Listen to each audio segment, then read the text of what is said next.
यंदाची संक्रांत ही गूळ दराचा गोडवा वाढवणारी ठरली आहे। गेल्या वर्षीच्या तुलनेत क्विंटलला 200 रुपयांची सरासरी वाढ झाली आहे। तर विशेष म्हणजे डिसेंबरच्या शेवटच्या आठवड्यापर्यंत गुळाची आवक घटली होती, तर संक्रांतीपासून गुळाच्या आवकमध्ये देखील चांगलाच वाढ झाल्याचं बघायला मिळालंय। पाहूयात या संदर्भातला एक स्पेशल रिपोर्ट।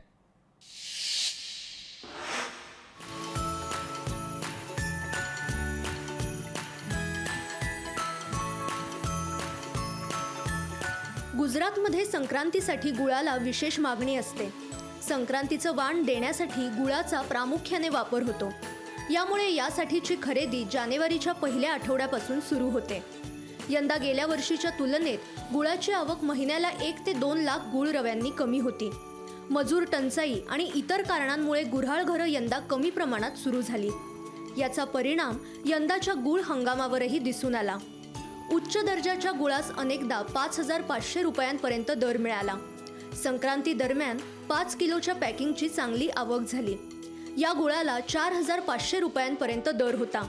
10 किलो पॅकिंग गुळाला 4,000 तर 1 किलो पॅकिंगच्या गुळाला 4,200 रुपयांच्या वर प्रति क्विंटल भाव मिळाला। डिसेंबरच्या तुलनेत व्यापाऱ्यांनीही या कालावधीत जास्त खरेदीला उत्साह दाखवला। संक्रांतीच्या कारणामुळे गुजरात असेल किंवा इतर राज्यामध्ये असेल, कोल्हापूरच्या गुळाला चांगली मागणी आहे आणि या मागणीमुळं नवीन शेतकरी जे तरुण शेतकरी आहेत यांनी चांगल्या पद्धतीची आवक या निमित्तानं मार्केट कमिटीमध्ये दिलेली आहे आणि त्यामुळं गेल्या वर्षीच्या तुलनेत 1,49,000 रवे जास्त प्रमाणामध्ये मार्केट यार्डामध्ये उपलब्ध झालेले आहेत।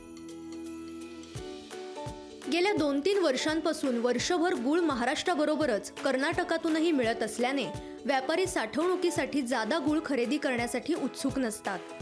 संक्रांतीसाठी मात्र जितका खरेदी होईल तितक्या गुळाची विक्री करणं शक्य असल्याने यंदा व्यापाऱ्यांनीही या कालावधीत गुळ खरेदी केला। त्यामुळेच जादा गुळ येऊन दर स्थिर राहिल्याचं बाजार समितीच्या सूत्रांनी सांगितलं। 10, 5, 1 किलो गुळ पॅकिंगला विविध दर असल्याने उत्पादकांनीही मागणीनुसार गुळ तयार केला। या दिवसामध्ये असणारी मागणी गुजरात असेल, इतर देशामध्ये असेल, बांगलादेश असेल, ह्या देशामध्ये मागणी असल्या कारणाने गुळाची आवक सध्या वाढलेली आहे आणि त्याबरोबर लोकांचा गुळ म्हणजे गुळ करण्यात हा इंटरेस्ट वाढलेला आहे। दर चांगला मिळत असल्या कारणानं मार्केट यार्डामध्ये आवक वाढलेली आहे। यंदा संक्रांत खरेदीच्या कालावधीत गेल्या वर्षीपेक्षा दराबरोबर आवकही चांगली राहिली। जेवढी आवक वाढली तेवढी मागणीही वाढल्याने या कालावधीत दर स्थिर असल्याने शेतकऱ्यांचं समाधान पाहायला मिळतंय।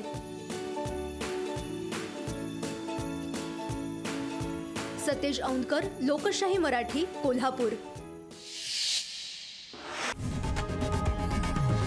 लोकशाही मराठी ऐका, पहा, जागरूक रहा।